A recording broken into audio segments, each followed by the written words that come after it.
वित्त मंत्री निर्मला सीतारमण ने अंतरिम बजट पेश किया। इस अंतरिम बजट में सरकार ने कुछ बड़ी घोषणा नहीं की जिससे जश्न मनाया जा सके। हालांकि सरकार ने पिछले साल किए गए महत्वपूर्ण कार्यों का जो लेखा जोखा दिया, उनकी तारीफ जरूर की जा सकती है।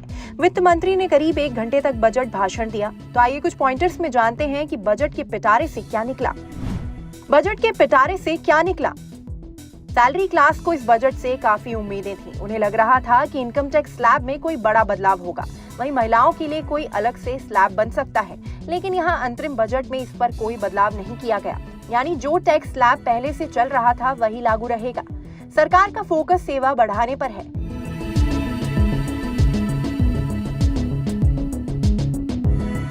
वित्त मंत्री ने रेलवे के लिए ऐलान करते हुए कहा कि यात्रियों की सुरक्षा, सुविधा और आराम के लिए 40,000 सामान्य रेलवे बोगियों को वंदे भारत मानकों में परिवर्तित किया जाएगा। इससे करोड़ों रेल यात्रियों को सहूलियत होगी। निर्मला सीतारमण ने कहा कि कौशल भारत मिशन ने 1.4 करोड़ युवाओं को प्रशिक्षित किया है। 54 लाख युवाओं को प्रशिक्षित और फिर से कुशल बनाया है।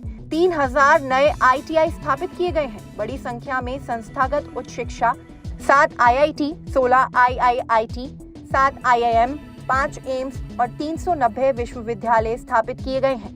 निर्मला सीतारमण ने कहा कि भारत मध्य पूर्व यूरोप कॉरिडोर भारत और दूसरे देशों के लिए भी एक परिवर्तनकारी कदम है।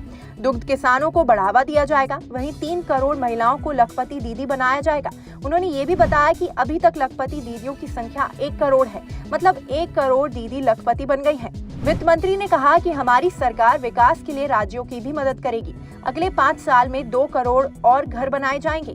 300 यूनिट बिजली फ्री देने का लक्ष्य है। वित्त वर्ष 2010 से पहले लंबित टैक्स मामले और डिमांड वापस होंगे। इनमें करीब 25,000 करोड़ रुपए की राशि फंसी है। इससे 1 करोड़ करदाताओं को कानूनी झंझट से निजात का दावा किया। अगले वित्त वर्ष के लिए सरकार ने कर्ज का लक्ष्य इस साल से कम रखा है। हालांकि असली बजट जुलाई में आएगा, फिर भी ये राहत की उम्मीद जताती है। एनर्जी, मेटल एंड सीमेंट के लिए 3 नए रेलवे फ्रंट कॉरिडोर का ऐलान किया है। महिला और बाल कल्याण स्कीमों के व्यापक पुनर्गठन की तैयारी की है। कई कार्यक्रमों में एक बड़ी स्कीम के दायरे में लाने का ऐलान किया है। खर्च में कटौती की कोशिश की है।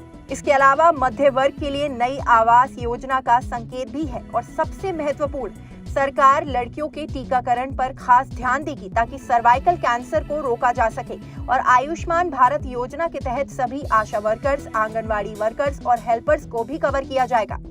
इस टॉपिक पर आपका क्या कहना है, हमें कमेंट सेक्शन में बताएं। साथ ही इस वीडियो को लाइक और शेयर करना ना भूलें। इसी तरह की स्टोरीज के लिए बने रहें न्यूज़ 18 इंडिया ओरिजिनल्स के साथ।